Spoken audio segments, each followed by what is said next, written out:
Morning Manisha, welcome to Tax 10. We will see here 10 tax and financial information of the day back to back. So let's start. Dealers cannot be compelled to carry forward the ITC to the GST regime instead of refund. ये ईश्वरना brothers India private limited के case में Madras high court का decision आया है कि अगर dealer refund लेना चाहता है अर्लियर रिजीम के आईटीसी का, तो वो केस में डिपार्टमेंट फोर्स नहीं कर सकती है कि वो जीएसटी के रिजीम में वो ट्रांसफ़र करे ही. Cancellation of GST registration without specifying reason is against principle of natural justice. ये D cubes diamond private limited के केस में गुजरात हाई कोर्ट का डिसीजन आया है. ये कंपनी के ऊपर एलिगेशन था फॉर रॉन्गफुल क्लेमिंग आईटीसी. इसके लिए डिपार्टमेंट ने इनका जीएसटी रजिस्ट्रेशन कैंसिल कर दिया था.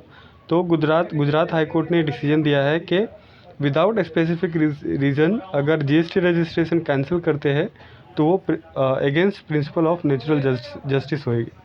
Hiring of goods transport vehicles by GTA is exempted from GST. AR Chhattisgarh का डिसीजन है कि अगर गुड्स ट्रांसपोर्ट एजेंसी अगर गुड्स ट्रांसपोर्ट व्हीकल हायर करती है तो वो जीएसटी के अंदर एग्जाम्प्ट होते हैं.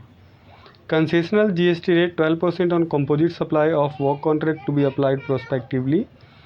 ये एआर छत्तीसगढ़ का डिसीजन है in case of DV project limited के जो अर्लियर 18% का जीएसटी रेट था on composite supply of work contract और बाद में 12% हुआ. तो ये रेट्रोस्पेक्टिव इफेक्ट से रेट रिड्यूस नहीं हुए हैं क्योंकि प्रोस्पेक्टिवली है या रिट्रोस्पेक्टिवली है. तो इसकी वजह से ऐसा एज्यूम करेंगे कि जो रेट चेंज है वो प्रोस्पेक्टिवली ही है. Updated list of bank for the tax payment available at ePay tax service at e-filing portal and OLTAS e-payment of taxes.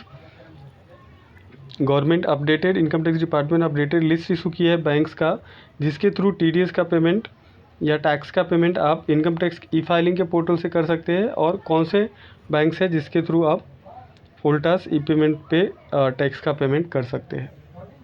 CBDT enable updated income tax return on income tax e-filing portal for AY 22-23.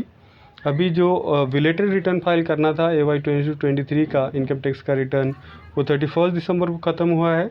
तो इसके बाद CBDT ने जो updated return एक नया return government ने introduce किया था वो अपडेटेड रिटर्न इनेबल कर दिया है on E filing portal for assessment year 22-23. 1,49,507 crore GST revenue collected for December 2022, record increase of 15% YOY.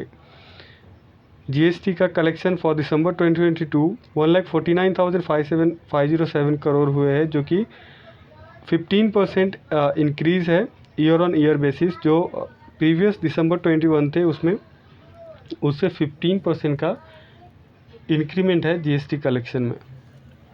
Affiliation service of an university to its constituent college is supply of service and its liable to the GST. जो ये AAR Rajasthan का decision है in case of university of Kota university के case में ये decision आया है Rajasthan AAR का.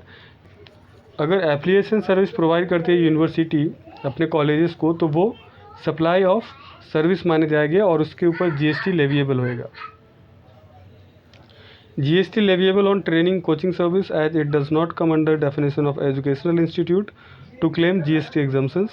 एजुकेशनल इंस्टीट्यूट पे GST का एग्जाम्पन्स है बट जो ट्रेनिंग एंड कोचिंग सेंटर्स होते हैं वो एजुकेशनल इंस्टीट्यूट के डेफिनेशन में नहीं फॉलो होते हैं. तो इसके लिए इसके ऊपर GST एप्लीकेबल होगा. ये AAR केरला का डिसीजन है in case of Tutor Comp Infotechs private limited के केस में. मेंथा Airven is included under RCM as recommended by GST Council in its 48th Council meeting. 48th Council meeting में GST Council ने recommend किया था कि जो मेंथा एयरवेनिस होते हैं उसको RCM के अंदर इंक्लूड किए जाएंगे. तो गवर्नमेंट ने CBIC ने इसको नोटिफाई कर दिया है ये रिकमेंडेशन को और अभी ये मेंथा एयरवेनिस जो है वो RCM के अंदर चार्जेबल होगा अंडर GST. तो ये थे आज के text 10. So thank you for your time. Share this video, subscribe my channel.